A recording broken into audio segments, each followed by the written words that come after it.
The primary purpose of any army is to be an effective fighting force.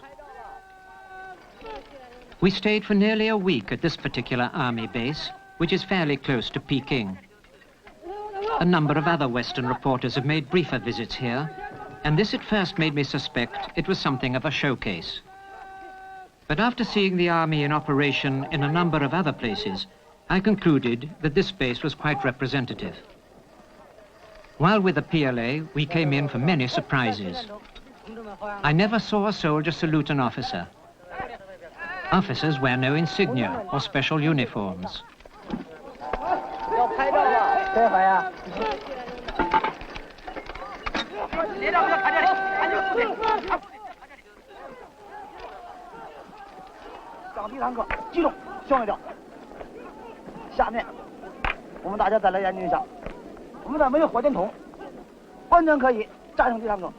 All officers are drawn from the ranks, chosen from among the many recruits who want to stay on and make the army their career.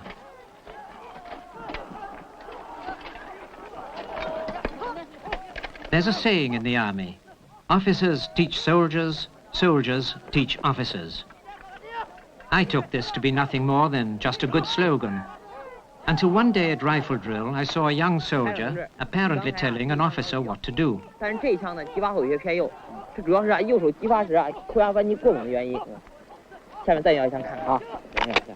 I asked what was going on, and they explained that the recruit, who had recently joined, was found to be a crack shot.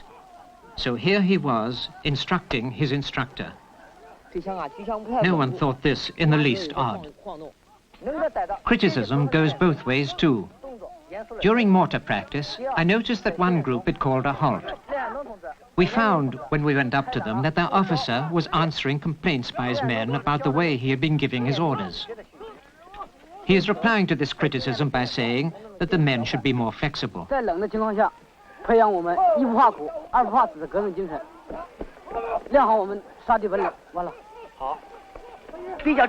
But this man is telling his officer that when a squad leader gives instructions, he must be patient, he must explain, he must demonstrate.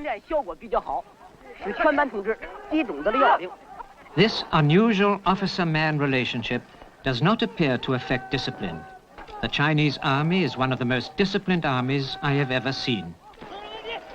Yet it is so clean contrary to what goes on in our armies that one can't help wondering what happens in actual combat, until one remembers that it was this army, trained on these lines, that fought the Americans to a standstill in Korea, and that so decisively beat the Indian Army in 1962.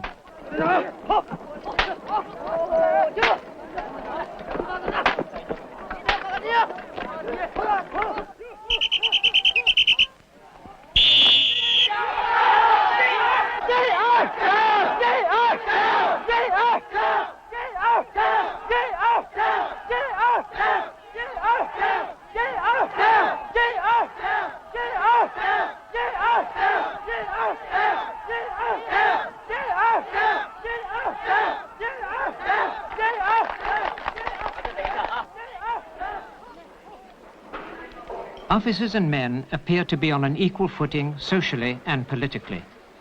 They eat in the same mess, sleep in the same quarters. Formal ranks have been abolished. Officers are known by their function, not by rank.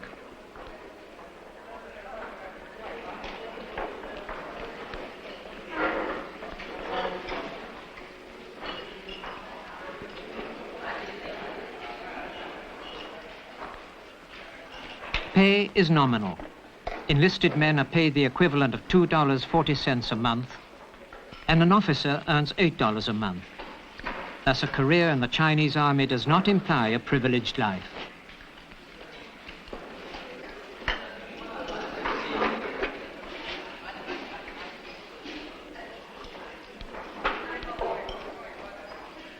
Enlistment in the army is for 3 years. It's 4 for the Air Force, 5 for the Navy. Many more men apply to join the army than they have room for. As long ago as 1945, Mao Zedong was urging the army to be, as far as possible, self-supporting. The army growing its own food lessens the burden on the state supplies. But Mao gave other reasons as well. Working together in this way, he said, officers and men become like brothers. And, he went on, they will be an encouragement to the peasants, who will not see the products of their own hard work being carried off by the army.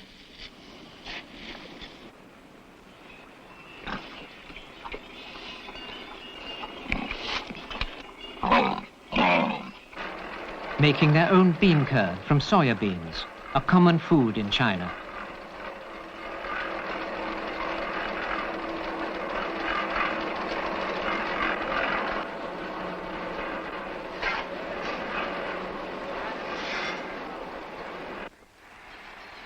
The army, as far as it's possible, also makes its own medicines.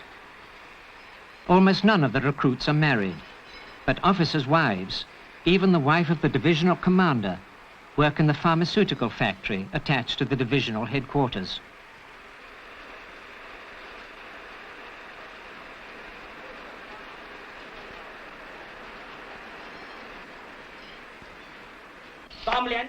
In political classes such as these, the recruits make an intensive study of the works of Mao Zedong.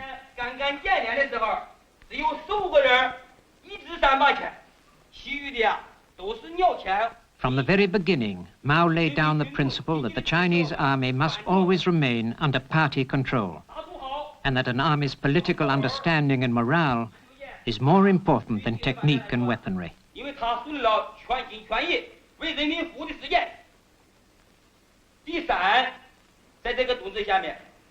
The instructor is saying, our soldiers must devote all their energies to the needs of the people.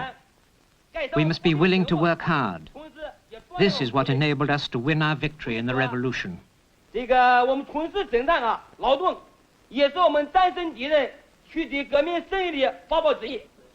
In addition to the formal classes, there are informal political discussions.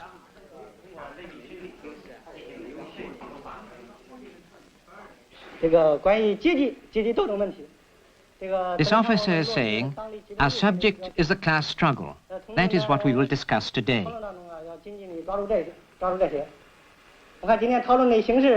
The officer asks, who will start the discussion? One of the men responds by reading a critique of capitalist society.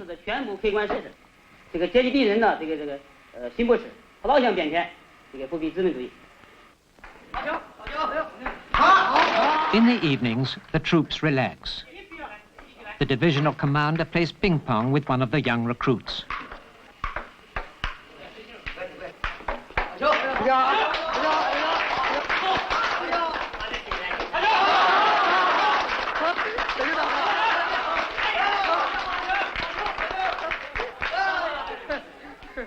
Next door, in the dormitory, an officer talks to a group of young recruits. He reminded me rather of a master talking to schoolboys. The minimum age for enlistment is 18, and some of these recruits look extremely young.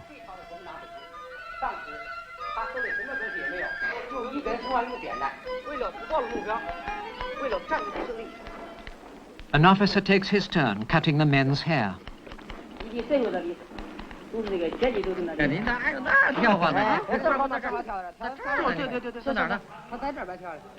Chinese checkers.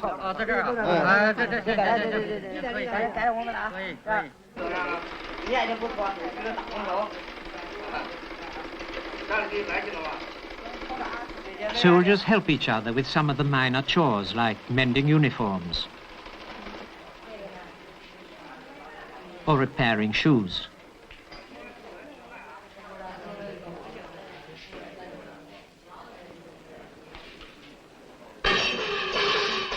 Every now and again, the men stage a show for themselves.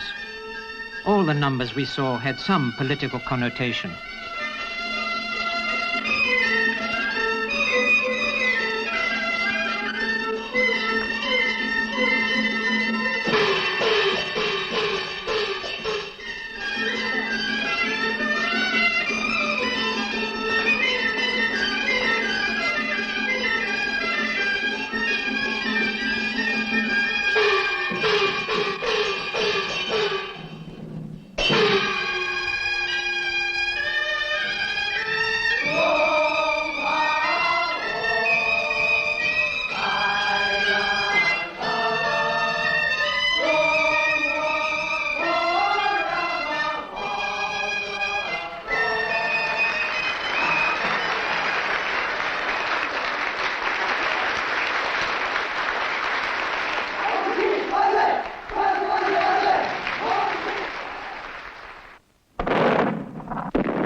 But day by day, the military training of the army goes on. There's no question that China's military forces lack much of the technical sophistication of Western armies. Foreign experts have noted that her army is very small in relation to her population, and that she has no heavy bombers or large warships. They believe that China is developing her armed forces essentially for defensive purposes.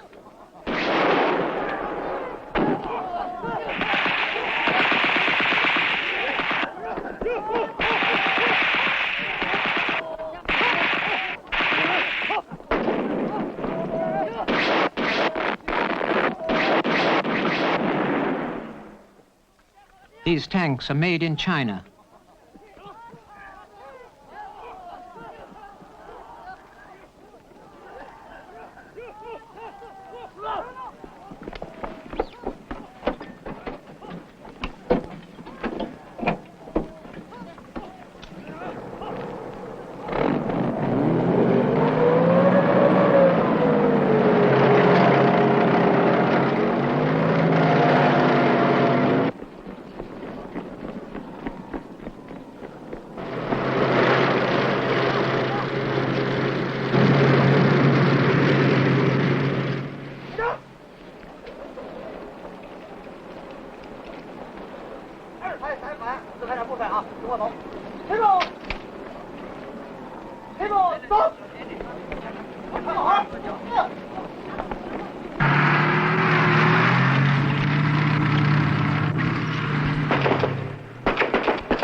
It has become the custom on New Year's Day for army units to have open house and invite the local population to come and visit them. And they are greeted in true Chinese style.